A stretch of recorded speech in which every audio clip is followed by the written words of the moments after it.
Oliver Talk. Bem-vindo ao seu podcast de hoje. Enjoy!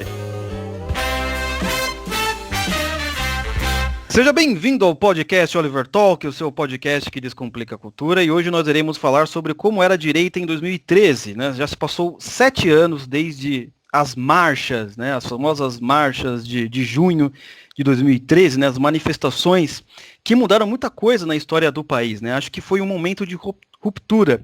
E para tal tarefa, da gente falar sobre a evolução da direita de 2013 até o momento, porque tem muita gente que não sabe como funciona, eu chamei o Silvio Grimaldo, que é diretor executivo do jornal Brasil Sem Medo e, como está em seu Twitter, shitposter e cientista social. Tudo bem, Silvio? Tudo bem, Oliver. Tudo certo, cara. Graças a Deus. Excelente. Muito obrigado aí pela sua presença. Acredito que os ouvintes, já tem muitos ouvintes que acompanham o seu trabalho. É uma honra, né? Até porque em vários episódios eu fico lá falando, pô, Silvio, edita esse livro aqui, fico te cobrando. O cara nem me conhece, o cara vai ficar nervoso. Não, porra, a gente vive de recomendações, né, cara? Tem que recomendar os livros mesmo. Sim, eu pensei em te chamar, porque é o seguinte... Só falar que eu tô muito feliz de estar aqui, porque eu sou ouvinte, né, do Oliver Talk, e fico feliz de poder contribuir aqui com o podcast, cara. Pô, muito obrigado, eu que fico feliz aí, você até nos ajudou ali nas promoções do curso do Olavo e etc, né? Muito obrigado, aí deu um up. Silvio, eu te chamei porque eu tava pensando em falar sobre o assunto à direita em 2013 e eu tava pensando, bom, mas quem pode conversar comigo sobre esse assunto?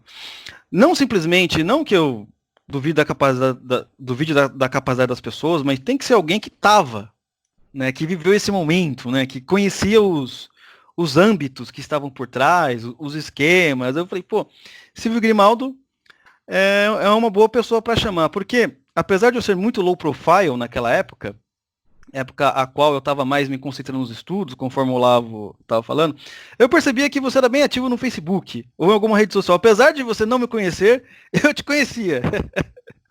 Acontece isso aí, cara. Verdade. Então, eu queria começar então o assunto partindo de como foi as manifestações de 2013.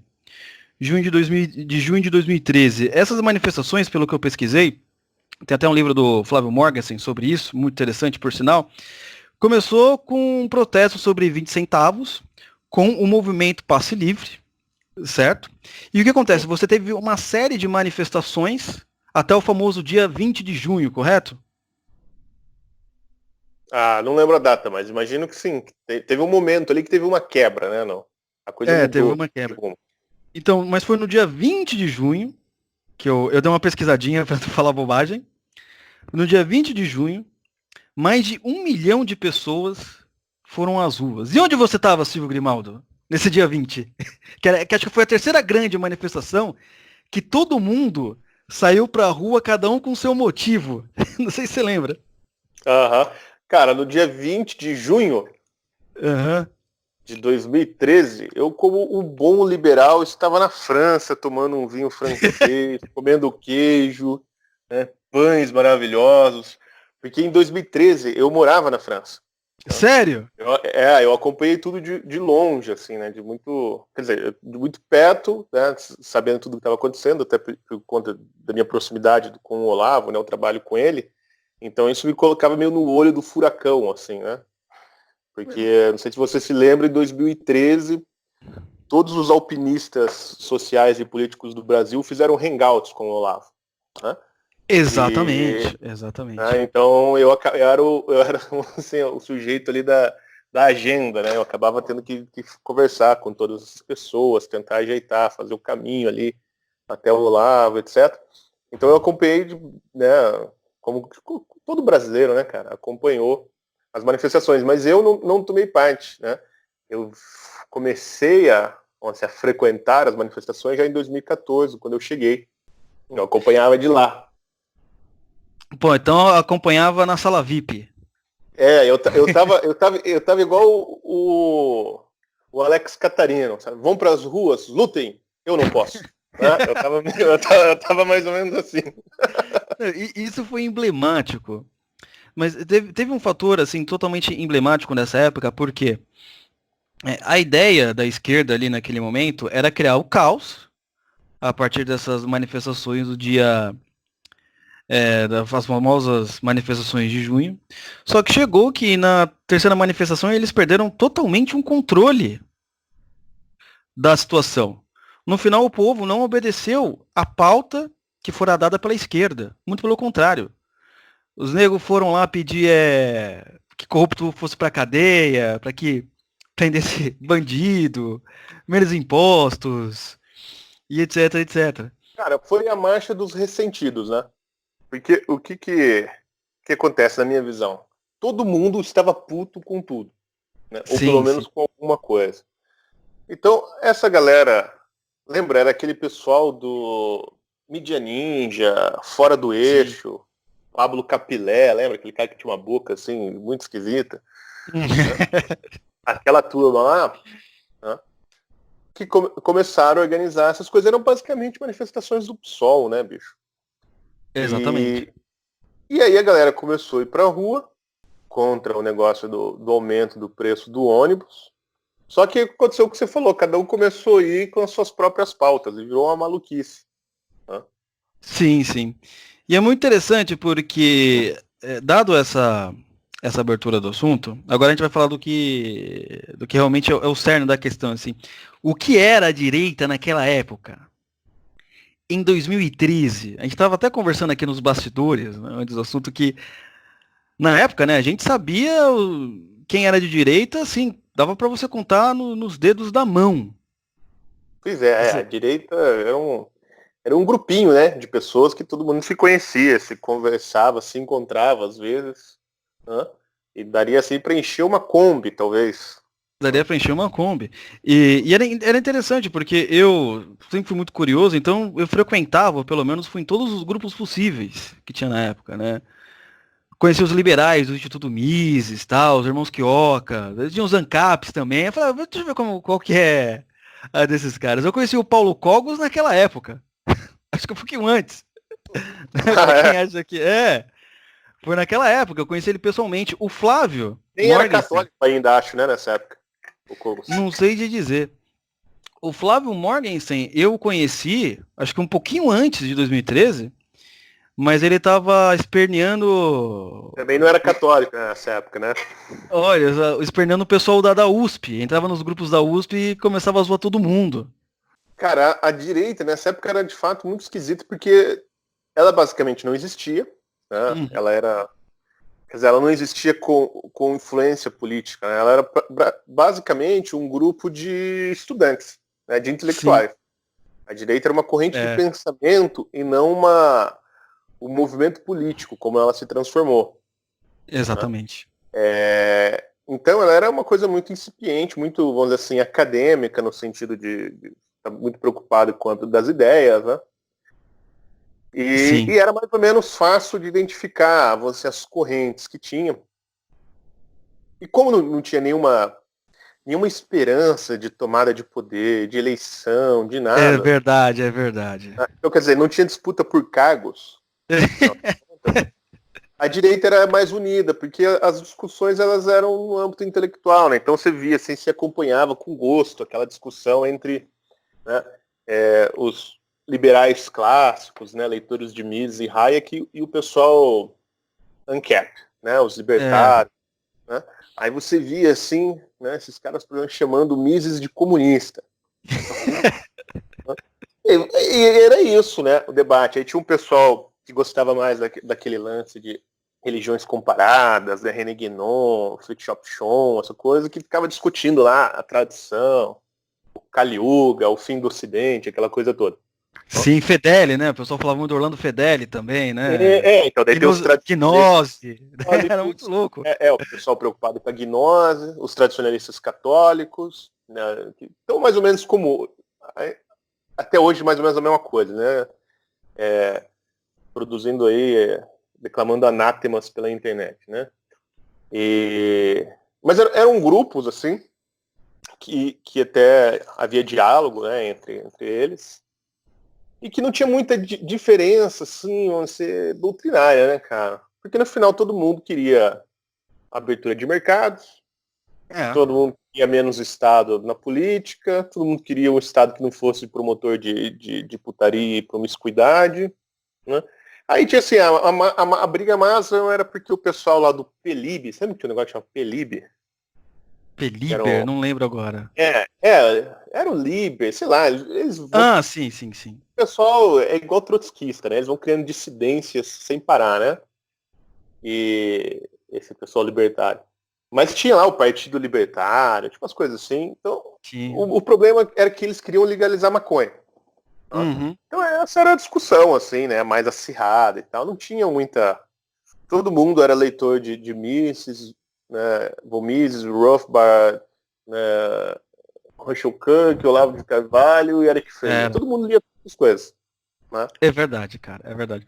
No máximo tinha direita permitida, né, que era o PSDB na época, que a gente comentava, o PSDB era direita permitida pela classe política, né? Que não é de direita, mas coloca aí. Na política, né? Mas tinha uma... Então, na política tinha... O PSDB era o que dava, né? Tanto assim que dentro desse movimento direitista teve uma certa empolgação com o Aécio Neves, né? Verdade. Na eleição contra Dilma. É verdade, era o nosso melhor, a gente torcia como se fosse a última coisa da nossa vida, né? E teve a eleição anterior, se não me engano, teve o Índio da Costa, lembra? Que era vice do Serra, se não me engano? Sim. Era um cara mais à direita e tal, embora fosse ainda um cara do establishment, né? Mas era um cara mais à direita e tal.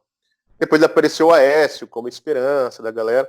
Mas por quê, cara? Nessa época, politicamente, o que havia na direita, além desses interesses intelectuais, e que eu acho que é o motivo da direita estar se degladiando hoje, é porque existia algo que dava unidade à direita. E isso confundiu a cabeça de muita gente, na verdade. Todos nós, né? Depois a coisa se clareou um pouco, e agora eu acho normal aparecerem essas várias tendências. Mas havia algo que dava unidade à direita, que era o antipetismo. Exatamente. O antipetismo era a força política. Entendeu? Era o ponto onde todo mundo convergia. Né? Então você tinha ali desde de tucanos social-democratas, como o próprio Aécio, o Reinaldo Azevedo. Reinaldo Azevedo, ia falar. Até o professor Vila, pô.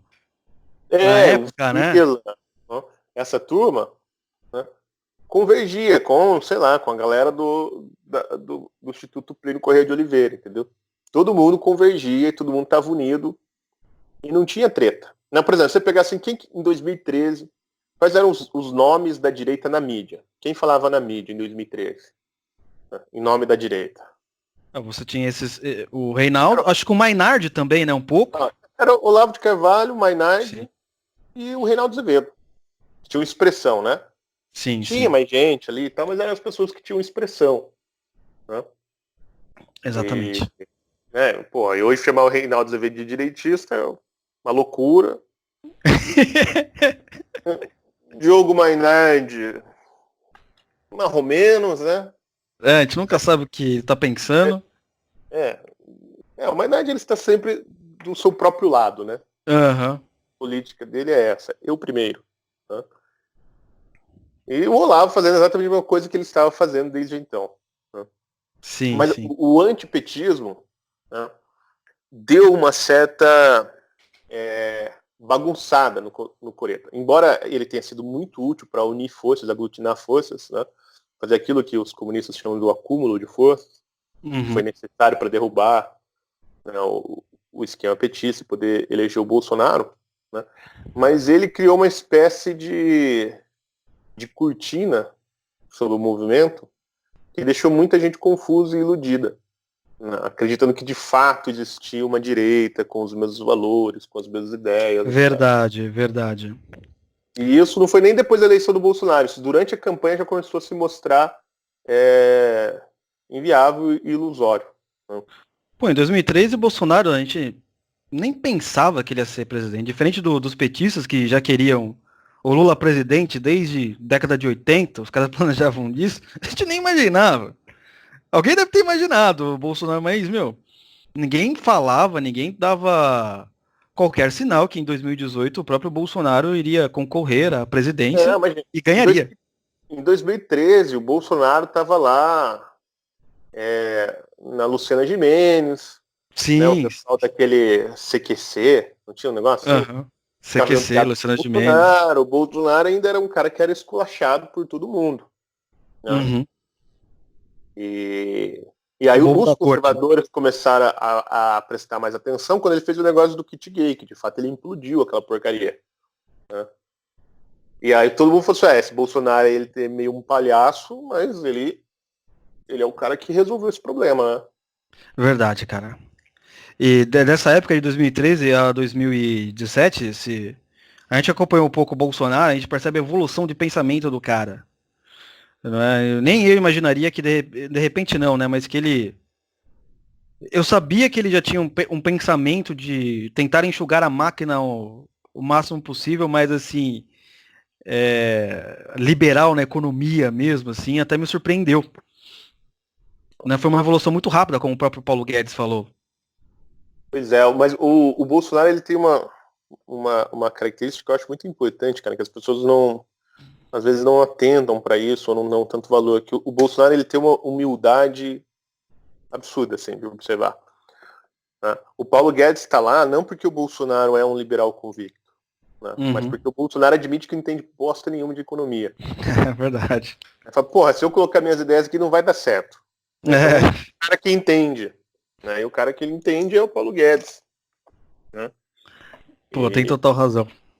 E ele é assim em outras áreas, né? Ele não entende. Mas isso é característico de um líder mesmo, né? Sim, saber delegar. Exatamente, saber achar as pessoas certas para aquela função, né? E você estava falando sobre o pessoal ter alguma decepção, uma união com o antipetismo. Você me lembrou um trecho do livro do Gregory Wolfe, lá Beleza Salvará o Mundo, que ele fala que antes do Ronald Reagan assumir a presidência, os conservadores viviam em guetos ou em comunidades assim, querendo se afastar do mundo, porque não, o Ocidente acabou. Os caras já falavam isso na década de 80 nos Estados Unidos. E aí, quando o Ronald Reagan ganha a eleição, os caras perdem a unidade, isso que você falou, eles perdem a unidade e começam a brigar por causa de cargo. Falei, cara, exatamente o que aconteceu com o Bolso. Todo mundo unido. Não, aí Bolso ganhou, ninguém. Vamos brigar por cargo agora. Impressionante, cara. Pois é, o movimento conservador nos Estados Unidos também ele é muito variado, né? Uhum. Ele tem lá os paleoconservadores, os liberais, né, os neocons, tem de tudo quanto é coisa, posições e mudanças de posições. Né? Por exemplo, o William Buckley Jr., que é o grande fundador do movimento conservador nos Estados Unidos, né? Falando do cara que pensou a coisa inteira, né? Ele é o fundador da National Review, né? E sempre foi um conservador, assim, né, das antigas, né? Um paleoconservador. Né? E católico, né? Muito cristão, etc. Antes dele morrer, né? Bem antes dele morrer, já no final do governo do Bush, filho, ele defendia abertamente que a guerra contra o narcotráfico tinha dado errado e que o caminho mesmo era a legalização da maconha. William Buckley. Não é um Joel Pinheiro da vida, entendeu? Joel Pinheiro no final da vida. Exatamente. Então, assim, tinha... nos Estados Unidos já tinha essas coisas. Mas, de fato, quando o Reagan foi eleito, depois de muito tempo, né, o movimento conservador começou a se dividir. Por quê, cara? Que eu acho que é a mesma coisa que acontece no Brasil. Porque uma coisa assim, uma coisa é você tá numa fase defensiva, né? Você é oposição. Então é fácil você falar o que você não quer. Tá? Mas quando você entra num período de afirmação, você tem que criar sua identidade, defender claramente qual é a sua agenda. E o pior, né? Defender qual é o meio de alcançar essa agenda, né? De efetivá-la, de concretizar suas propostas políticas. Aí começa o pau. Porque, além das propostas e meios em abstrato, você tem isso, você tem, né, os influenciadores, as pessoas que ajudam, a divisão de cargos, né, e aí começa a ter briga. Sim. É a disputa pelo poder propriamente dito, né? Pelo poder não, pelos cargos, né? Pelo poder nominal. Né? Exatamente. E a disputa de corrente, né? Então, por exemplo, a minha percepção hoje do governo Bolsonaro, né? De fato, é um governo de direita, né? Embora eu tenha a tese de que o exército como tal, né, o pensamento político do exército brasileiro é um pensamento revolucionário, mas eu ainda acredito que, de fato, o pensamento político do exército é um pensamento de direita e ele está na direita. Entendi. Né? Então eu falo assim, é um pensamento revolucionário no sentido que o Olavo dá ao termo. Né? Mas nunca será, jamais, né? Ele vai ter uma política, né, o exército, conservadora no sentido que os conservadores dão ao termo. Entendeu? Então, Exatamente. assim, o exército não é uma força do movimento conservador. Embora muitos soldados, generais, etc., sejam conservadores individualmente, mas a política do exército, tal como formulada, né, pela Escola Superior de Guerra, ela não é. Né? A agenda política do movimento conservador e do exército são antagônicas. Então você tem uma disputa dentro do governo entre essas correntes. Né? E ainda não se resolveu. Está, né, caminhando para uma solução. Eu acho que o movimento conservador tem perdido espaço dentro do governo Bolsonaro. Né? A gente vê pelo afastamento de várias pessoas lá dentro do governo e a ascensão dos generais. Mas, né, a culpa é muito do próprio movimento conservador, que é incapaz de entregar quadros ao governo. Por quê? E isso tem a ver com essa história da direita. Como a gente ficou o tempo todo brigando com o PT, né, na oposição, né, só fazendo críticas, etc., ninguém se preocupou, né, com a organização de um partido, de um movimento, de uma escola de gestão pública, etc. Né? Quando o governo caiu no colo desse movimento conservador, porque não era para acontecer agora, né? Exatamente. Caiu no colo, o que acontece? Cara? Como você não tem um partido, você não tinha quadros, cara. Quem que vai tocar essa porcaria? O Bolsonaro teve que compor de um jeito. Ele falou, bom, ele não queria a galera do Centrão, então quem que sabe fazer alguma coisa? Não, verdade. Muitos colegas meus que foram pro governo, eles às vezes eram escolhidos por uma função que eles não conheciam, mas assim, ou é isso ou o petista. Exatamente. Era bagunça, cara. Não, e tem outra, muita gente teve que sair do mercado para ir para o governo. E a verdade é que as pessoas talvez não saibam, mas assim, o trabalho no executivo ele não é atrativo do ponto de vista financeiro. Se você tá bem colocado no mercado. Né? Normalmente você vai ganhar mal, a menos que você tenha lá o cargo de ministro, alguma coisa assim, mas, né, os cargos não pagam bem. Ainda mais para o cara, sei lá, sair de uma consultoria econômica aí, ou jurídica de São Paulo e para Brasília. Pô, é uma merda, o cara vai dar sua na camisa. Então quem que tinha os cargos do cara que já está dentro da carreira pública, que é técnico e sabe trabalhar e é atrativo para Brasília porque ele vai ganhar uma grana a mais, um incremento no salário? Os militares. Né? Então os militares tinham essa disposição.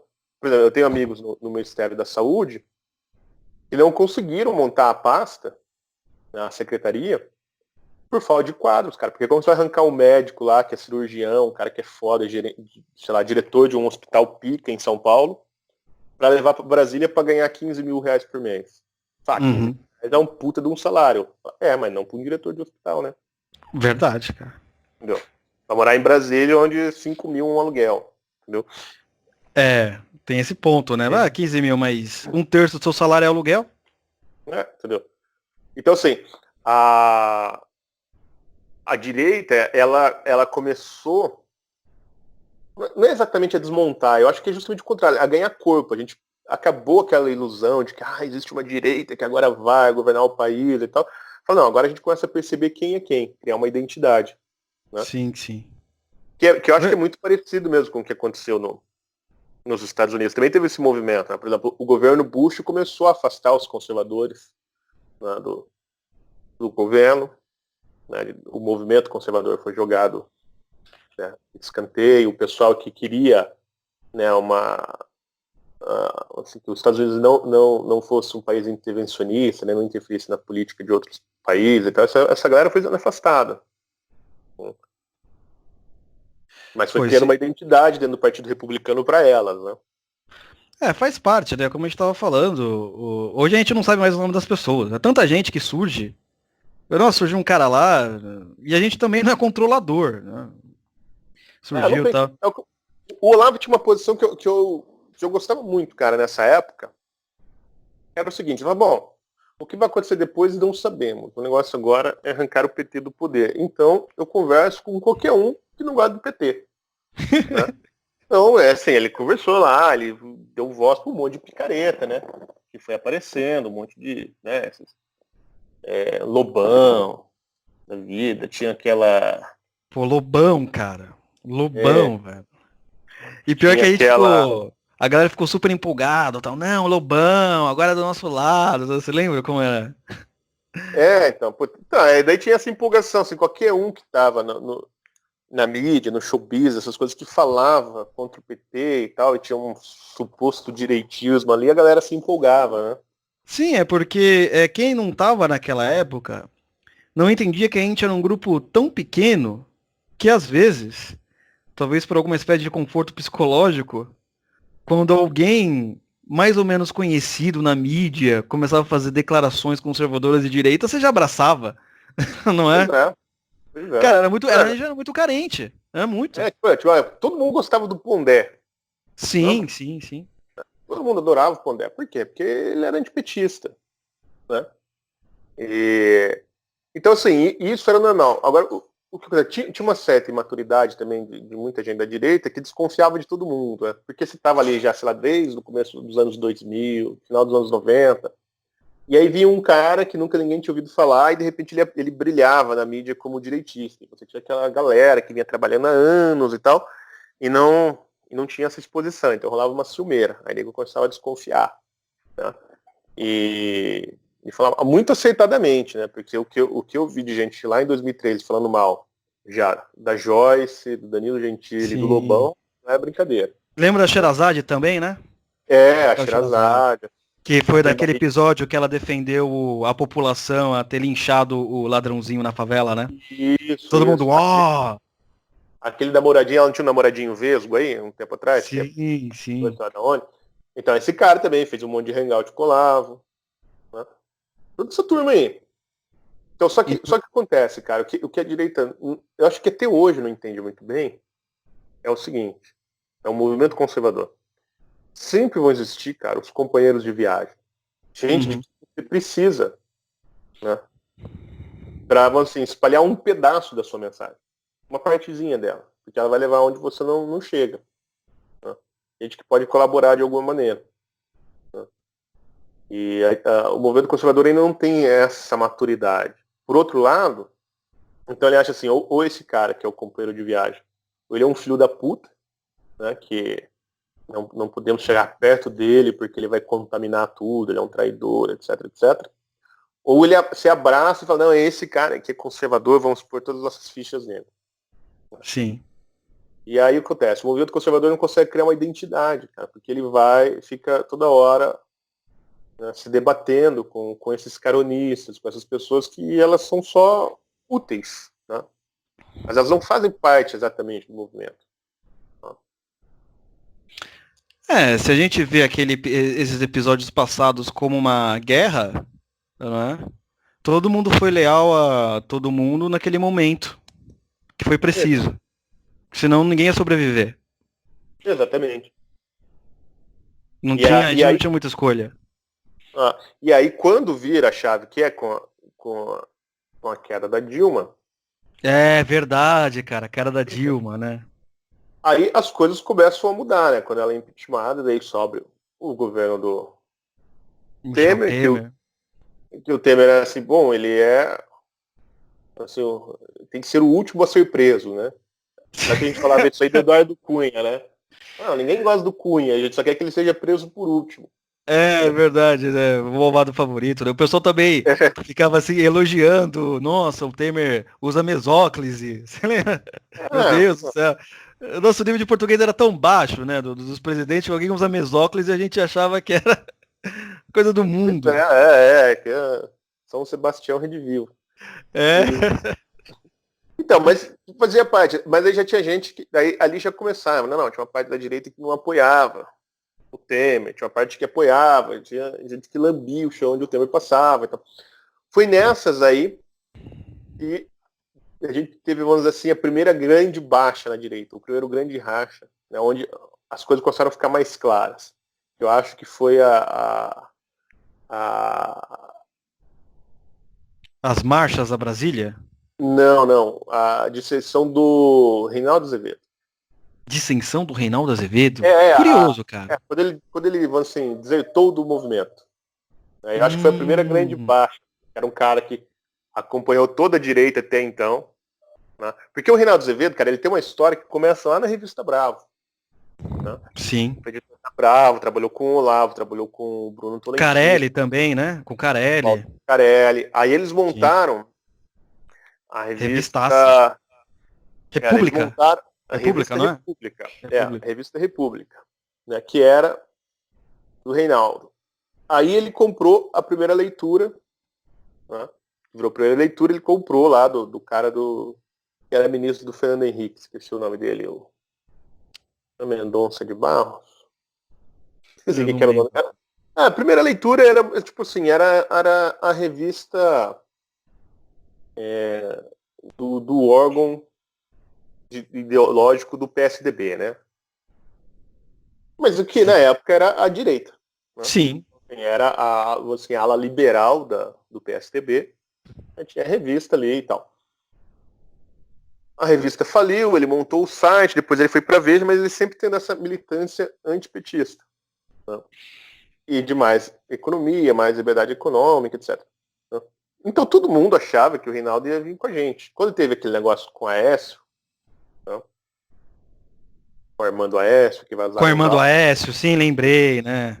Que era uma coisa que todo mundo já sabia, na verdade, assim, que o Reinaldo tinha uma relação muito próxima com a Aécio, assim como ele tinha com o Serra. Por exemplo, o Reinaldo sempre foi um liberal, assim, bravo, né, ranheta, aquela coisa toda, combativo. Os blogs da Veja dele, lá, os textos são raivosos, né? Mas eram textos bons, combativos. Sim, bons. Mas, por exemplo, ele nunca falou nada sobre as leis antitabagistas que foram criadas pelo José Serra, que o Serra era chapa dele, né? Então tinha uma coisa, tipo, ele é um puta de um liberal, ele reclama de tudo, mas disso ele não reclama, ele não fala nada. Então já tinha, né? A gente sabia já que ele estava disposto aí a sacrificar certas convicções em nome das amizades políticas. Né? Mas aí quando ele caiu, cara, isso assim, encorajou muita gente a mostrar a cara, né? E tem um detalhe aí, só um parênteses que eu quero acrescentar. Ele, até hoje a gente não sabe, ou talvez você possa até explicar para o pessoal, nessa época, antes dele realmente mudar de lado, por assim dizer, ele começou a atacar o Olavo do nada. Sim. Acabei de lembrar. Do nada, até que o Olavo até falou uma hora, pô, não vou atacar o Reinaldo até eu saber o que tá acontecendo. Mas aí o Olavo, ele começava a atacar sem parar, e o Olavo começou a responder. Mas, cara, foi um negócio... Eu achei estranho, né? Porque, nossa, do nada, sem motivo algum. Era esse motivo que você tinha falado. O caso do Reinaldo é meio... Há algo que a gente não sabe, certamente, né? Assim, das motivações dele, porque de fato é estranho tudo que aconteceu. Né? Mas assim, é que ele nunca foi um direitista, e o cara tem muito compromissos, né, bicho, políticos, né? Quando vazou o áudio da irmã do Aécio, ficou claro, né? Sim. Qual era o problema. Eu já fui numa palestra do Reinaldo Azevedo. Ah, você foi? E aí? Foi na Editora E. Era o lançamento do livro Em Defesa do Preconceito, do Dalrymple. Cara, ele não falou do livro, só falou só falou contra o PT. Falei, caramba, mano. Bom, era o assunto dele, né? Então, assim, quando acabou o PT, o Olavo explicou bem isso aí num texto. Quando acabou o PT, né, acabou o antipetismo, que era o ganha-pão do Reinaldo, e ele desapareceu. Ele caiu da Veja, foi pra Jovem Pan, da Jovem Pan, ele foi pra Rede TV, e agora sei lá onde ele tá, na Bandeirantes, né? No estado assim, parece um funkeiro, não é? Bom, pois é, né? E daí ele foi ficando cada vez uma coisa mais ridícula, né? É isso, você tem visualmente. razão. Né? Olha pra ele, ele parece um clown, assim, né? O apadrinhamento que ele fez em relação ao MBL, né? Pois é, então, daí também tem o MBL, né? Nessa lista aí dos dissidentes, né, da direita. Eu vou te confessar algo. Eu conheci o Kim pessoalmente, um jovem, assim, não sei se tinha 16, 17 anos. Não, muito Ele jovem. começou a fazer vídeo, né? Ele era bem novinho, né? Era bem novinho, né? Ele até fez aquela entrevista com o Olavo de Carvalho. Foi uma das coisas assim que todo mundo falou, nossa, o cara conseguiu uma entrevista de Olavo de Carvalho, né? Ele corre atrás, ele quer fazer as coisas, né? E aí, eu também, nessa época, óbvio que eu nunca entrei pro MBL, até porque o MBL não existia, pelo menos com esse nome na época. Mas eu lembro que eu tinha ido em um encontro em Vinhedo, em Vinhedo, e lá eu conheci o Renan dos Santos, a cúpula do MBL, o rapazinho lá que hoje é deputado federal ou estadual lá do Sul, o Fábio Bosterman, né? O Bosterman, né? Sim. Que o Olavo fala. Tanto que era, eu conheci toda essa galera nessa época, né? E era partindo daquela mesma ideia que você disse. Apesar de ter uma crítica em relação ao Olavo de Carvalho, não sei o que, tava todo mundo ligado sob a bandeira do antipetismo. Sim, sim. Cara, teve o Kim uma vez fez uma coisa que eu acho muito engraçada. Cara. Não sei se lembra aí em São Paulo, tinha o Paulo Batista, lembra? Fez a campanha mais doida de todas, acho que lá em 2010 ainda. O raio privatizador? O raio privatizador, né? Sim, Contra sim. comunista, vote Paulo Batista, né? Não tinha uma coisa assim. Era muito engraçado. Muito louco, velho. E uma vez, eu não sei se foi a Dilma, foi alguém, acho que era no governo do Lula ainda, ou talvez o primeiro mandato da Dilma. Alguma daquelas ministras malucas da Dilma mandou uma coisa assim. A carne tá cara, o pessoal não tá conseguindo fazer churrasco, então que comam ovo. Foi meio aquela assim, né? Acabou o pão, que comam brioche, né? Sim, sim. E aí o Kim e o Paulo Batista foram pra frente da sede do PT em São Paulo, levaram uma churrasqueira e começaram a fazer espetinho de ovo, cara. Distribuir e vender pra sim. Foi. Pô, os meninos, eles eram bons. Bons no sentido, assim, de como chamar a atenção politicamente para defender suas pautas. Isso, de fato, é uma coisa que eu sempre falo. O pessoal, às vezes, fica meio nervoso. Mas eu falo, cara, o MBL, de certa forma, ele sabe como impor as suas pautas. Sim. Né? Independente se eles são pessoas boas ou ruins, os caras, eles têm uma certa estratégia. Não é? Não, claro. Pra adquirir aquilo que eles desejam, né? Foi um movimento muito competente, né? Hoje acabou, né? Tá morto politicamente, sobrevive porque eles têm cargos, conseguem nomear assessores, esse tipo de coisa, né? Cara, pra quem viu o Kim de 2000... Sim, sim. Quem conheceu o Kim em 2014, 2013, que nem eu lembro lá. Eu não lembro agora porque tava eu, uns colegas e ele lá no terminal Barra Funda aqui em São Paulo, não lembro qual era a ocasião. Mas quem conheceu,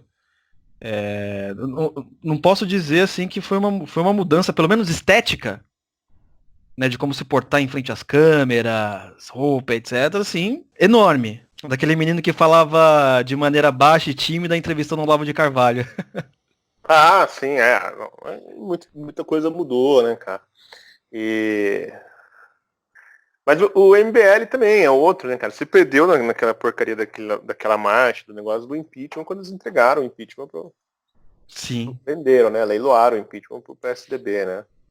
Pra classe política.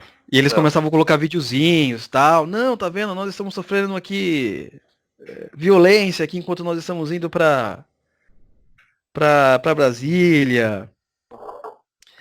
E o Olavo já tinha dado aquela letra. Falei, vocês vão acabar com tudo que o pessoal tá fazendo. Porque depois do impeachment, justamente começou pro MBL começou um pouco antes, né? Porque o Fernando Henrique tinha acenado ao MBL como se o MBL vai ser a nova juventude tucana, né? E eles acreditavam, né? Imaginando que poderiam tomar o partido. Né? Verdade. Partido mais à direita, como o Dória imagina que está fazendo, né? Verdade. Que agora que os veião social-democrata estão tudo acabando, né? Essa geração de Fernando Henrique, Serra, etc. Esses caras já estão, né, entregando os bets. O pessoal do MBL acreditou nisso aí, no final ali, né, nas vésperas do impeachment. Né? É verdade, aí começou a ascensão deles para a classe política, né? Exatamente, ali eles tentaram garantir isso. Então, assim, eles começaram essa disputa por cargos, enquanto a gente estava querendo ainda só se livrar do lixo, Sim. né, autoritário do petismo. Nós não tínhamos quadro para colocar na política. A gente sempre escolhia ou um liberal ou um mais ou menos. Não, liberal quando tinha, né? Pois é, não tinha quadro. Né? Ainda não temos, né, cara? A gente tem um ou outro cara aí que tá no Congresso, mas não dá para tirar esses caras de lá e colocar no... Eu ia falar pra você lembra que o Fernando Holliday naquela época fazia videozinho contra a cota, contra o racismo institucional, não sei o que, né? Ele também era um garoto, assim, no estilo Kim Kataguiri. Todos eles eram, cara. Quando nós fizemos a campanha do Felipe Barros aqui em Londrina, qual eu participei, ajudei a fazer a campanha e tal, a gente trouxe o Kim aqui. Veio o Kim e o Eduardo Bolsonaro, olha só. Isso em 2016. Só, ninguém imaginava. Foi 2015, né? 2015 Sim. foi a campanha do prefeito. Porque tinha essa pegada liberal, todo mundo querendo... Porque as coisas não estavam claras, entendeu? Embora já começasse a ter uma treta entre o pessoal bolsonarista e o MBL. Você tinha também, nessa época, foi a ascensão do Felipe Moura Brasil, editando o livro O Mínimo, né? O Mínimo para você não ser um idiota, do Olavo de Carvalho. Logo depois ele entra pra Veja, e na Veja ele tem um blog lá que ele escreve, ele tenta imitar o estilo do Olavo, né? Tudo bem que tentou, mas saiu aquela coisa, mais ou menos, eu tava indo. Sempre defendendo nossas pautas, e ele foi protagonista TV, depois vou parar no Jovem Pan. Foi outro também que apareceu assim como um cometa, sei lá, nessa época. Eu nunca tinha ouvido falar do FMB. De repente, ele apareceu com um livro do Olavo de Carvalho. Óbvio, né? Óbvio que pessoas já deveriam ter ouvido falar dele, mas sabe quando... Ele aquela tinha grande lá informação, né? blog do Kim, né? Ah, sim, né? Sim. E aí ele organizou o livro foi um sucesso, né? Isso aí que despontou, fez o cara realmente aparecer, né? Excelente nome. E ele e o Andreasa, né? Que também... Sim, também, o Andreasa. Eu acho engraçado as pessoas falam, o Andreasa descobriu o Olavo. Falou, não, cara, quem tinha ouvido falar de Andreasa antes do Mínimo? É verdade. O livro fez o cara, né? Tanto que depois do Mínimo, o Andreasa não fez mais nada na Record. Sim, Andreasa também. Tem meia dúzia de alunos do Olavo. Né? São livros bons. É verdade, né? Vários alunos começaram a lançar livro pela Record. Até porque era um mercado que estava crescendo, né? Então, mercadologicamente também fazia sentido. Mercado de livros liberais e conservadores. Publicou também aquelas porcarias cheias de erros de editor, né? Tipo, A Poeira da Glória, do Martin Watts, que tem erros bizarros ali, porque ninguém leu o livro antes de publicar. Eu compreendo o Andreas, porque o livro é muito chato, né? Eu entendo que ele não tenha lido. Né? Mas, assim, os erros de português que tem ali, de sintaxe e tal, são erros do editor, né? O autor até pode escrever mal, mas o editor tem que dar uma mexidinha, né? Eu não sei se... Eu só ia falar um negócio, eu não sei se você lembra que o Rodrigo Gurgel, que era em São Paulo, ele fazia os encontros na Igreja Santa Generosa. Sim, levava a galera pra falar de literatura e cultura. E tava todo mundo, cara. Lá na Igreja Santa Generosa, todo esse pessoal, tal, essa mesma galera que tava falando, sem nenhum de mãos dadas, cantando Imagine. Cara, mas porque era esse momento, entendeu? A gente tinha um objetivo. Agora o objetivo não é mais o mesmo. Entendeu? Agora é uma disputa de cargos. Sim. Ou de influência sobre o governo. Né? E o pior, agora é uma disputa sobre os governos das prefeituras. Por exemplo, muito dessa movimentação que a gente vê da Vera Magalhães, Felipe Moura Brasil, né? Alexandre Borges, Jovem Pan, etc. Isso aí tem a ver com a disputa da Prefeitura do Rio de Janeiro e de São Paulo. Né? Muito dessa gente da mídia tá influenciado por isso. Ó. Então, assim, agora, como abriu o espaço, né, e esse pessoal, vamos dizer assim, que estava na militância da direita, agora eles têm alguma possibilidade de ascensão, né, política, estava na militância assim, do antipetismo, né, então agora como o petismo foi retirado, então agora a gente vai brigar entre a gente. Né? É verdade. Agora, Você me lembrou... Continua. Tem uma coisa só, Oliver, que é o seguinte, cara, apesar de ser uma merda, a gente tem que lidar com esse tipo de gente, e tem assim, né, esse rol de traidores, né, parece que não acaba nunca, etc. Cara, por outro lado, eu sinceramente acho, assim, uma vitória, cara, porque a gente conseguiu Exatamente. todo o debate político para a direita. Porque antes, o que você tinha? Você tinha uma briga entre PT e PSDB e a discussão política no Brasil era isso, né? Então estava toda moldada com a esquerda, e quando o Lula disse aquilo na primeira eleição da Dilma, né, que pela primeira vez o país tinha uma eleição disputada só entre candidatos da esquerda, né, que acho que era Dilma, Marina Silva, Serra e Ciro Gomes. Né? Não lembro se era esse fato, mas acho que era. Né? Ele falou, bom, nós ganhamos. Né? E ele estava muito certo. Né? Sim. E agora assim, a discussão, né, política do Brasil se dá entre o MBL e bolsonaristas. Né? Tá bom já, né, cara? Tá bom, cara. Já é uma vitória, eu acho, assim, né? Você tem razão. Você tem razão, que mostra que o movimento cresceu. Todo movimento grande, ele vai ter todas as características que tem. Traidores, aliados, a galera que só vê por oportunismo, tá normal, cara. E essa discussão ocupou o espaço público. Né? Sim. É lógico que essa gente que vai querer se aliar com o PT e tal. Agora, esse movimento, por exemplo, de que contra as marchas do dia 15, né? As manifestações do dia 15. Isso juntou todo mundo. Então você vê assim, né? Rui Falcão, né? Rodrigo Maia, Vera Magalhães, Pondé, quem mais, né? Assim, gente de todos os espectros políticos se juntando contra as manifestações. Né? Sim. Então, fazendo alianças aí com a PTzada, com os comunistas, né? Então, é lógico que sim, essa gente é muito escrota e de fato temos que combater, mas a gente não pode deixar de observar isso, assim, que a discussão pública mudou de lado, ela de fato caminhou para a direita. Eu só ia avançar, na verdade, no assunto. Eu ia falar para você sobre também, acho que foi um outro momento de... Não sei, eu esqueci o termo, não sei se é de purgação, aparamento. Por volta de 2016, 2017 ou 2015, não lembro exatamente. Mas foi quando o Eduardo Bolsonaro, no Facebook, colocou a foto do Alexandre Borges junto com o Dória.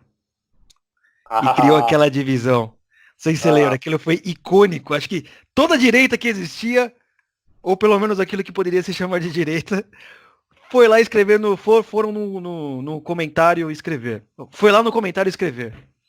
Todo mundo deu opinião, cara. Todo mundo deu opinião. O Rodrigo Constantino, Beni Barbosa, os próprios envolvidos, né, na treta, Hélio Beltrão, toda a direita veio dar palpite, né? Sim, cara. E é curioso, né, que isso foi naquela época, depois todo mundo acabou ainda se juntando de novo, né? Mas hoje a gente se manteve a divisão, né? Se manteve. Eu lembro que tava o movimento conservador, que hoje é da direita São Paulo, na época também entrou nessa treta, e houve uma divisão ali, porque eu mesmo, tá registrado isso na internet, então não precisa falar. Eu coloquei lá o comentário, eu defendi o Borges. No sentido assim, precisava falar desse jeito com o cara, porque não ligou pra ele. Não é uma defesa, né, mas sei lá. Escândalo. Hoje, graças a Deus que ele fez isso. Ainda bem que ele não me ouviu. Mas é aquela coisa assim, o momento exige união, né? Não, eu entendo, é perfeitamente razoável isso aí. Porque, de fato, também naquela época as coisas não estavam claras, né? Uhum. Acho que a galera tinha que saber muito de bastidores ali também para entender as coisas, né? Sim, cara, era meio difícil, né? Mas eu acho que aí também nesse momento ele foi importante também para definir até hoje quem são os isentões, não é? Sim. Muitos do que foram em defesa dele naquela época e ficaram, não importa quais sejam as consequências, seja por cargo, burrice ou por amor, acabaram entrando pro grupo dos isentões. Que hoje nós chamamos de isentões. Isso tá no Facebook. Se o pessoal entrar no Facebook, escrever Eduardo Bolsonaro, Alexandre Borges e Dória, vai achá-la. Aquilo nunca Não, foi acha, apagado. parece. Até nesses dias eu fui lá verificar o meu comentário. Falei, nossa, tá aqui ainda. Né? Aquilo lá foi o revolução Foi total. junho de 2017. Sim, cara. Foi em junho de 2017. Já o MBL já tava indo pro seu caminho. A galera já tava negociando carguinho na Jovem Pan, não sei o quê. Cara, Gazeta do Povo, né? Vamos transformar a Gazeta do Povo na Fox News brasileira, né? Era vários assuntos assim concorrentes, né? Muitos assim já pensando em fazer negócios, que eu não acho errado, e também projeções políticas e financeiras mediante esse boom. Não vou dizer boom, mas esse crescimento das ideias de direita, não é? Sim. Aquilo foi um rolo, né, cara? Porque era assim, tinha o lançamento do livro do Lucas Berlanza, né?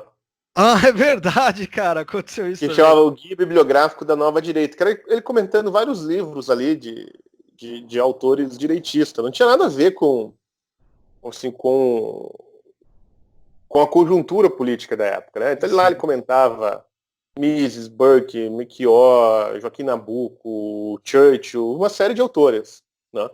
Até que tem um capítulo sobre o Olavo. Sim. Era o lançamento do livro, daí tava lá o Dória e tal, e o Borges tirou a foto com o livro, né? Ah, é verdade, e E colocaram ele no aí meio, né? ficou meio a cara assim de que o Dória é a nova direita e tal. E aí, puta, ficou mal, né? Como o Borges era muito próximo da família Bolsonaro e os Bolsonaro já estavam numa treta com o Dória, né? O cara ficou ali de duas caras. Sim. E depois, né? A história acabou dando razão pro Eduardo. Embora ele podia estar meio errado ali na época, né? Alguém podia achar, né, que ele estava meio errado ali, acho que a história acabou dando razão pro Eduardo. Sim, é verdade. Mas, Então. resumindo, eu acho que isso, de fato, essa direita ela era unida em torno do antipetismo, né? Até 2013 ela era só uma direita intelectual, assim, eram autores falando de livros, basicamente, né? E ideias, assim, sobre economia, etc. Mas ninguém tinha projeto político para o Brasil, né? Não tinha. E o Bolsonaro era ele era um personagem meio picaresco, que todo mundo se divertia com ele, inclusive a própria direita.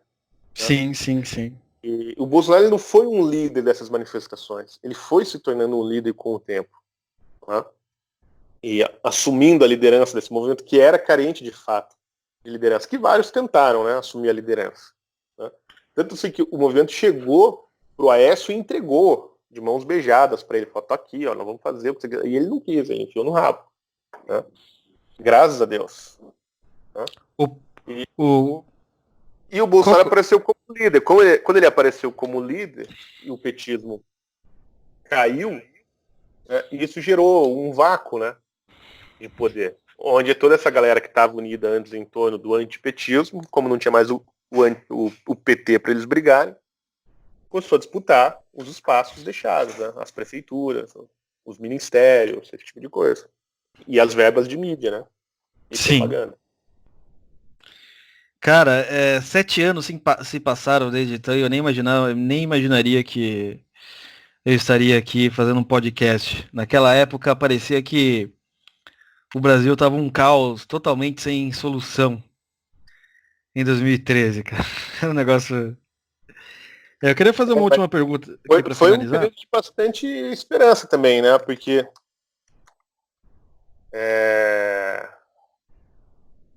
era assim, era o caos, mas, porra, tava acontecendo alguma coisa que a gente jamais achou que fosse acontecer, né?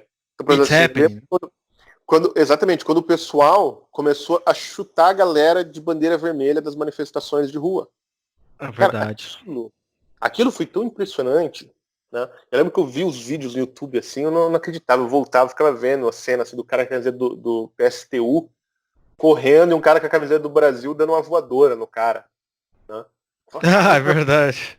demais isso, né? E, e esse negócio foi muito espontâneo, né? Isso que é fundamental, cara, as pessoas não esquecerem, porque não tinha partido, não tinha os movimentos de rua, né? Os movimentos surgiram ali. Não tinha nada, a galera começou a ir pra rua e falou, meu, a gente não quer político, a gente não quer partido, a gente quer o Brasil sem vocês. As pautas todas malucas, né? E só Sim, tinha uma coisa, aquele sentimento, porra, não dá mais. Isso a gente não aguenta mais, esse país como tá. Né? e era impressionante porque em 2015, acho que foi 2015 que a Dilma queria colocar o Lula como ministro da Casa Civil para ele ser jogado pelo STF, não pelo Sérgio Moro, Isso, se eu não me o engano. inventador Bessias. Sim, por causa do Bessias. Cara, quando as pessoas souberam daquilo, eu lembro de estar trabalhando naquela época no famoso telemarketing e eu tava lá no intervalo comendo e eu ouvi aquilo, cara, sério, eu vou pra rua. Ninguém me falou nada. Vou pra rua. Era normal, você ia pra Paulista. Eu fui, tinha um monte de gente, ninguém tinha combinado, tá? Tipo, era uma quarta-feira. Sim, era a indignação, né, geral da galera. Era um negócio muito louco. Esse dia eu lembro que parece que se ninguém precisou falar nada, marcar, tipo, com antecedência que nem a gente faz hoje, sabe? Não, vai ser dia 15 de março. Não, cara. Uma hora depois tava todo mundo lá. Impressionante. Impressionante. Sim, cara. Então, e isso que as pessoas não podem esquecer. Esse movimento começou, quer dizer, sem movimento, né? Começou com a indignação do povo brasileiro de fato. Uhum. Né? E aí depois foi tomando corpo, né? Começou a surgir esses vários movimentos que hoje tem por aí, que a gente nem sabe mais dizer quem são, quantos são, né? O que cada um quer, etc. Mas que eu acho que são saudáveis, né? Para a democracia, todos esses movimentos, aí, inclusive o MBL. Né? Sim. Mas começaram a aparecer esses movimentos e vão se dar uma certa forma, né? E um rumo para aquela massa, né? Amorfa, sem direção, etc., que só estava ali expondo a sua indignação, mas também não sabia exatamente o que fazer com ela, né? Então eu acho assim, Exatamente. era um caos, cara, mas assim, é daquele caos de onde começam a surgir as formas criativas, né? De onde É começam a verdade. aparecer novas soluções, novos líderes, né? E novos fenômenos. Assim, por exemplo, eu tô no meio editorial, né? Com a Vid, né? Cara, o crescimento do mercado, embora todo mundo fique falando de crise do mercado editorial aí, porque tem duas livrarias que não sabem administrar seus negócios direito, né? Uhum. Mas assim, o mercado editorial no Brasil não está em crise. O que tem, assim, são duas grandes livrarias que faliram. Né? Mas o que a gente viu durante esse período, o que esse mercado cresceu, cara, a demanda que tinha por livros, por uma nova forma de pensar, novas ideias, novos autores, é impressionante, cara. Impressionante. Né? E tanto que surgiram outras editoras, né? Não só a Vid, foram surgindo outras editoras. Editoras grandes começaram a colocar livros da mesma tendência no mercado. Né? Então você fala, porra, para quem tá nisso desde lá do começo, né, da lista L dos liberais, que era uma lista do Yahoo Grupos lá do começo do final dos anos Sim. 90, né? Na época que o Instituto Liberal tinha liberais, né? Ah, é verdade. Tava lá o Roberto Fendi, o Paulo Chagas Diniz, né? Essa turma do Instituto Liberal, né? Quem estava lá no começo, e que assim, por que você tinha? A direita era menor ainda do que em 2013, era meia dúzia de intelectuais conversando, né? O Sobre cara. ideias muito abstratas, né? E aí, de repente, você tem esse movimento do povo dando um basta, né? No governo do PT, querendo coisas novas e tal. E até chegar a esse momento que é maravilhoso, eu acho, cara. Assim, para quem estudou ciência política, né, estuda história, etc., eu acho assim, é único na história que foram as manifestações a favor da reforma da Previdência, cara. Isso não existe em nenhuma democracia no mundo, cara. Se fala de reforma da Previdência, o Exatamente. pau come, cara. e o Paulo Guedes e o Bolsonaro conseguiram colocar dinheiro na rua pedindo as porcarias da reforma, cara. É um negócio assim que... Cara, esse país é muito louco. De É fato, não é verdade. para amadores. Não é para amadores. Não... Então, assim, Você me... de fato foi um caos, cara, mas, porra, surgiu tanta coisa daí. Eu sou um otimista, né, com o Brasil, embora às vezes a gente fica aí meio brucuchô, mas... Acontece. Você me deu uma ideia aqui, você está falando do mercado editorial. Daria para fazer uma história do Brasil pelos lançamentos de livros que não sejam de esquerda. Né, Ah, livros de tá. direita. Daria para você contar, sei lá, dos anos 2000 ou um pouquinho antes até agora, os livros que foram lançados, por quê, etc. Aí você consegue até perceber o crescimento das ideias, né? É verdade, cara. Eu acho que dá pra fazer isso mesmo. Não, não que eu esteja falando para você fazer, só estou Não, sugerindo mas aí. dá pra pensar mesmo isso, a partir disso aí, né? É um documento, né? É, Ô, Silvio, eu quero fazer uma última pergunta para você, né? Antes, você queria acrescentar algo mais sobre esse assunto que nós estamos comentando, que eu não te perguntei? Ah, cara, tem tanta coisa pra falar, né, bicho? É, esse é um resumo, não tem como. É. É um resumo do resumo do resumo. É um resumo de 7 anos. Né? Não tem, mas eu queria saber uma coisa. Como você conheceu o Olavo de Carvalho? Como você começou a trabalhar com ele? Não sei se pode contar também, né? Vai que é segredo Posso, de posso, Estado. posso. Não, posso. É que é longa a história, mas eu vou resumir. Mas Ah, antes, cara, então eu quero falar uma coisa antes, que a gente tava falando desse negócio da direita e tal. Tem uma coisa que eu acho importante falar, né? Que a gente começou a falar que começaram então a cair as máscaras, começou esse processo de diferenciação dentro da direita, certo? Aham. E uma coisa que me preocupa muito, cara, é a falta de identidade do movimento conservador. Tá? Por quê? Porque tem um fenômeno que é o seguinte, como o movimento conservador é uma das bases do governo Bolsonaro, há meio uma tendência do movimento se identificar com o governo. E isso é uma coisa, mas assim, não desejável sob um ponto de vista, né? Sob vários pontos de vista. Mas, assim, é preciso que o movimento conservador se discuta entre si, crie esses eventos que tem, né, congresso em tudo quanto é lugar agora, né? Inclusive, no final do mês eu vou para um congresso em Salvador, se eu não me engano, né? Há vários congressos conservadores rolando por aí, né? Mas que esses congressos, esses momentos sejam momentos de discutir de fato qual é a pauta do movimento conservador, qual é a nossa agenda, entendeu? E para ficar bem claro, para a gente ter pontos do seguinte, bom, onde que a gente pode pressionar o governo, né, para ele fazer coisas que nós queremos, né, sem ser oposição, entendeu? Sem ser inimigo, não, como aliado. Nós compomos o governo, fazemos parte desse governo, damos sustentação para ele como militância, eleitores, até fornecendo quadros, mas a gente também quer alguma coisa de volta.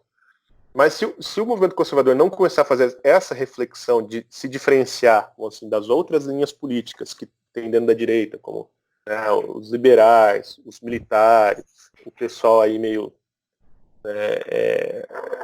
que é conservador, mas também, né, quer ficar bem da mídia e tal, os isentões, mas também se diferenciar do governo. Né? Porque se o governo fizer alguma merda, a gente tem que poder pressionar e cobrar Sim. o Jair Bolsonaro, né, dentro das nossas pautas.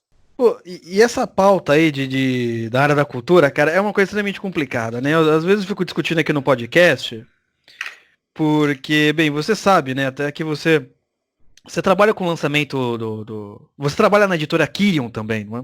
Que são livros de Uhum. formações intelectuais, não é?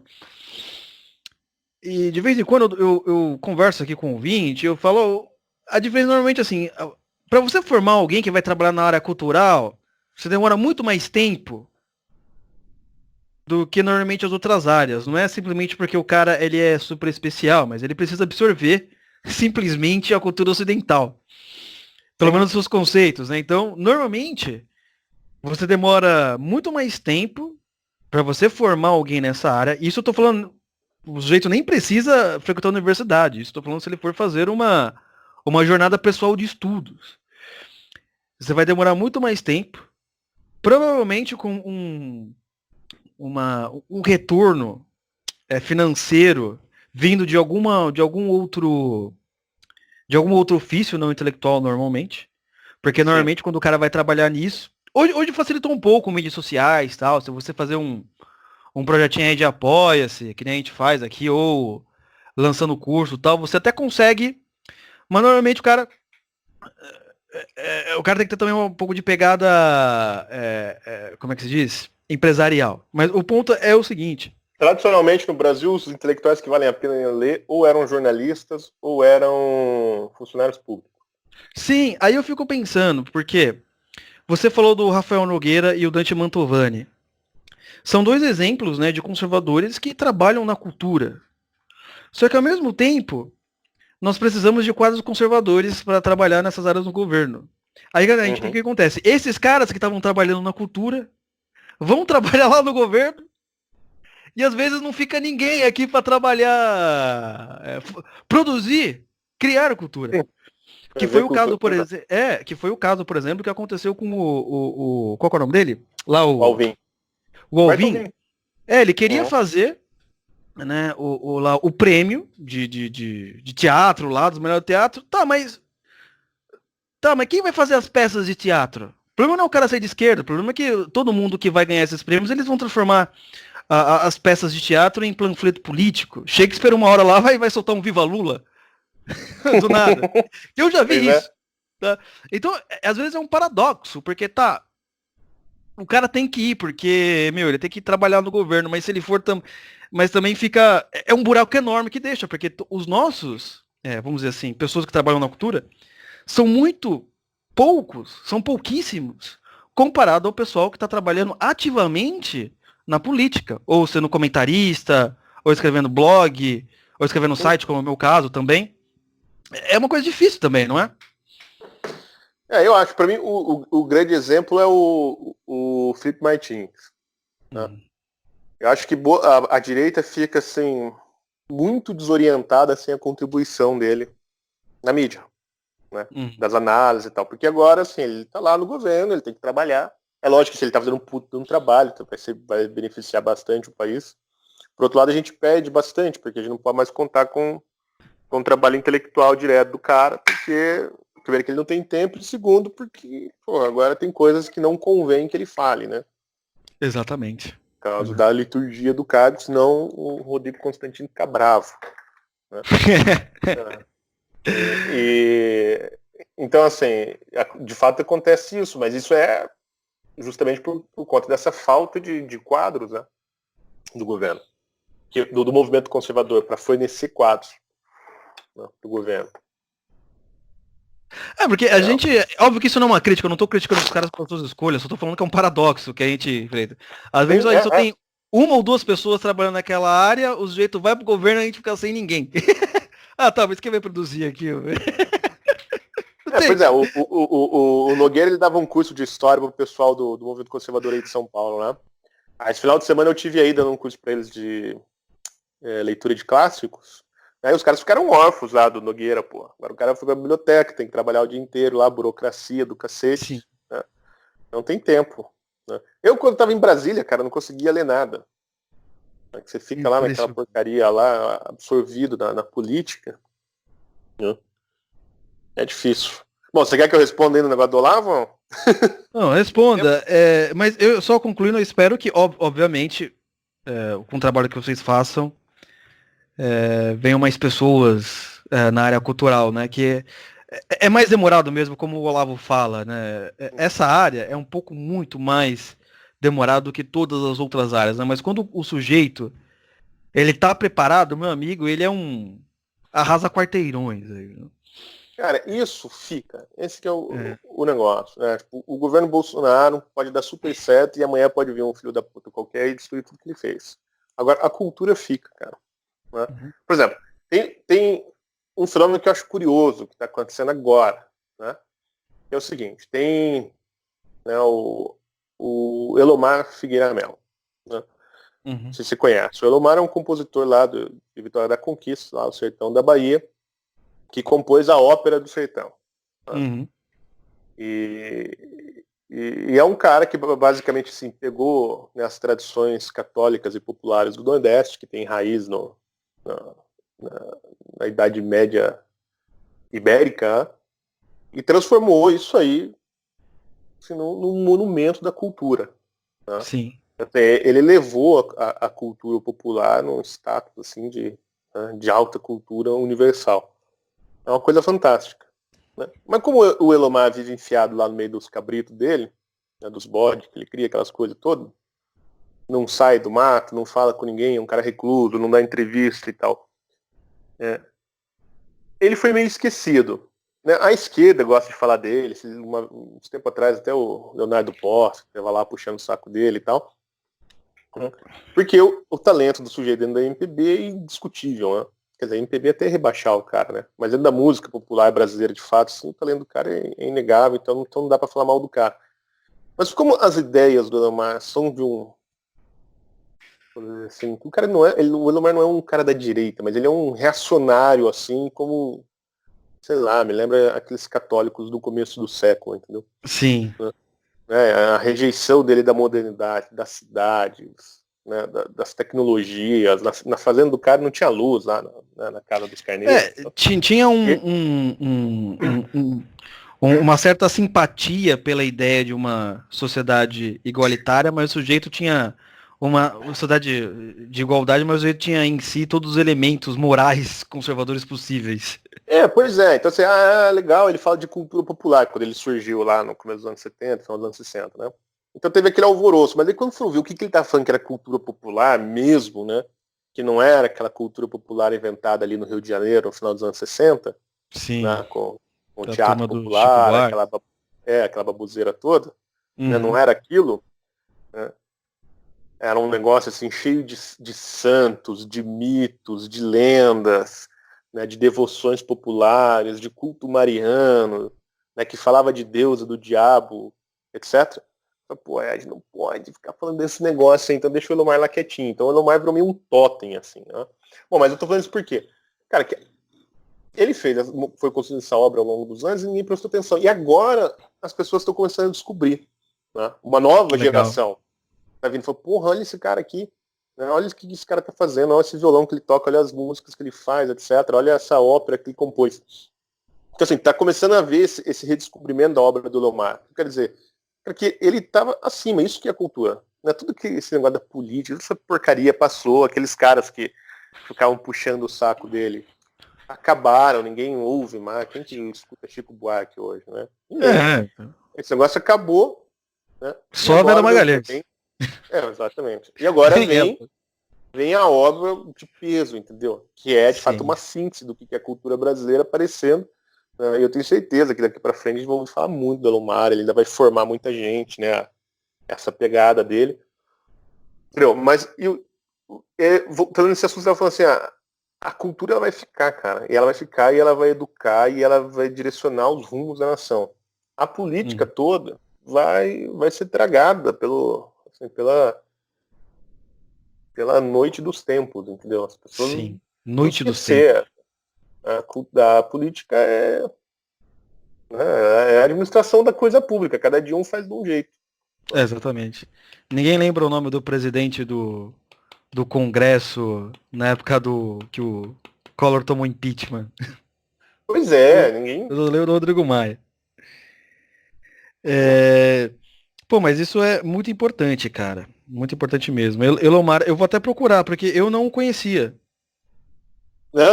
Sensacional, cara. Procura uma música dele que chama Noites de Reis. Que é uma daquelas cantorias, né, daquela galera do interior que fica indo no dia da festa de Reis, né, nas casas, tocando violão e tal. É sensacional. Você falou eu quero falar isso, mas não deveria falar, mas eu vou falar. Não que seja um assunto ruim, mas é só um adendo que você falou sobre notícias e tal. Eu, quando comecei a trabalhar no Senso em Comum, nos primeiros 6 meses, tendo que ficar acompanhando notícia direto para escrever, etc., eu não conseguia ler direito. Porque toda hora eu tinha que ficar lendo aquelas notícias. E aquelas notícias traziam um elemento de ansiedade. Sim. Principalmente no começo de 2019, que toda hora saía notícia dizendo que o que o governo do Bolsonaro ia cair. É, Então eu tava ligado direto, velho. Direto. Principalmente quando você, sei lá, você tá fazendo coffee e tal, e você tá lá no século XII, ou mais tal, aí você vai trabalhar, né? Opa, graças a Deus que os caras me chamaram pra trabalhar junto com eles. E entra nesse mundo. Nos primeiros 6 meses foi um pouco difícil. Não o trabalho em si, mas é você chegar às 6 horas da tarde e se desligar da política, do dia a dia diário. Não, agora eu vou ler, vou ler um Shakespeare. pois é, Cara, é difícil, cara. É difícil. o Flávio Morgan tem que sempre fala, né? De 2013 até hoje ninguém leu Shakespeare no Brasil. O povo só ficou lendo notícia. Né? É, cara. Mas olha só, antes de começar o Brasil Sem Medo, eu tinha começado o podcast lá, Barca de Ulisses, né? Pra ler É verdade, eu ia falar do podcast também. E empacou no meio, cara, porque eu não tenho tempo também. Agora tem que ficar lendo aí que merda que o Rodrigo Maia tá fazendo. Né? E não consigo voltar, né, para terminar o podcast. Agora eu consegui me organizar, já consegui separar bem o dia, assim, mas eu entendo esse elemento de ansiedade que você fala. Isso toma a gente de um jeito, né? É muito ruim. Impressionante. Então, conta a história aí de como você conheceu o Cara, Olavo. A gente gosta de saber cara, como assim, você começou a trabalhar com ele. eu era um jovem estudante de Ciências Sociais da USP. Meu Né? Deus. Começamos bem. Lá na FEFELESH. Já fui lá e quase morri. Então. E o pior, eu ainda morava no CRUSP, que é a moradia estudante lá. Foi que ano? Isso, 2000. 2000. Aí lá na USP, mas eu nunca fui de esquerda, né? Nunca tive esse troço. Mesmo estudando ciências sociais na USP, nunca fui de esquerda. Mas tinha aquela cabeça, né? Toda errada, né? Era meio tucano, porque ali na USP, assim, quem não era petista era tucano, né? Ah, eu sei como é que é. Então eu era daquela ala mais tucana. E você ia nas festinhas? Ia nas festinhas? Porra, ia, dançava forró e tudo. Eu fui em várias também, cara. E aí, cara, eu li uns textos do Olavo na Bravo, que um amigo meu me mostrou. E eu achava meio engraçado, né? Ele falou mal da USP, porque na minha cabeça ninguém falava mal da USP, nunca tinha visto aquilo. Eu achava engraçado, falava, esse cara, que louco que ele é, né?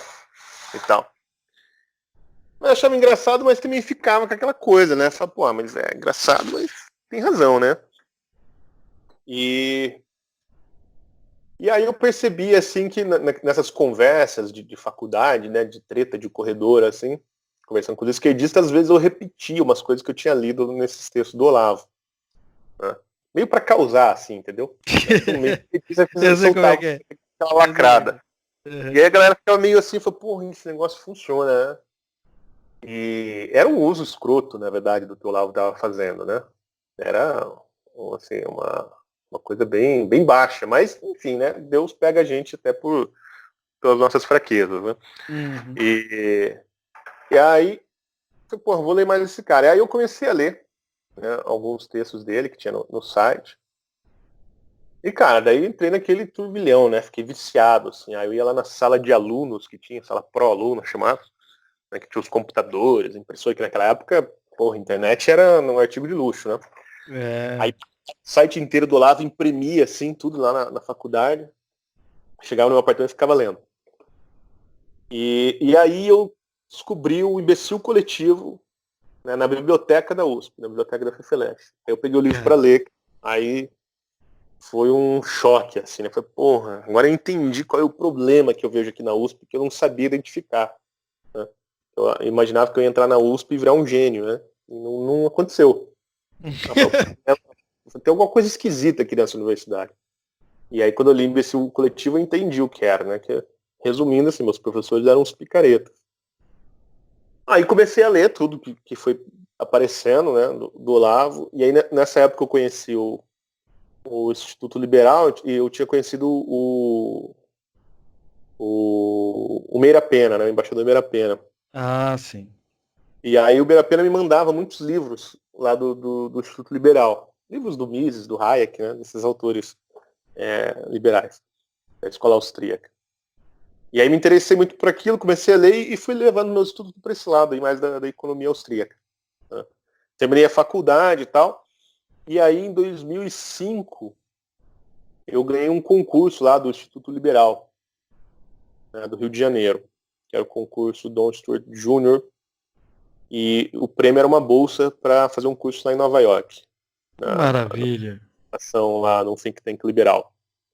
E nessa época eu já tinha frequentado algumas aulas do Olavo lá nas Realizações, né? E do curso História Essencial da Filosofia, que depois virou aquela coleção de DVDs, né? Então eu assisti excelente esse curso aí. Não conseguia ver tudo porque era caro, eu era estudante quebrado, tinha que tomar cerveja e não podia pagar. Né? Eu ia de vez em quando. E eu também entrava quieto e sem calado, né? Porque era um curso do Olavo, eu era estudante da USP, né, cara? Então eu ficava quietinho para ninguém me reconhecer lá, né? Então nunca tinha falado com ele. Mas aí quando eu fui para Nova York, eu já conversava com a Roxane, a esposa do Olavo, pelo Orkut. E aí falou, vou para Nova York e tal. Ela falou, passa isso aqui em casa, né? Se você estiver aqui nos Estados Unidos, vem aqui visitar a gente na Virgínia. Aí sabe quando a pessoa te faz aquele convite por educação só, e você fala, porra, eu não vou perder essa oportunidade nem a pau. Sim. Uhum.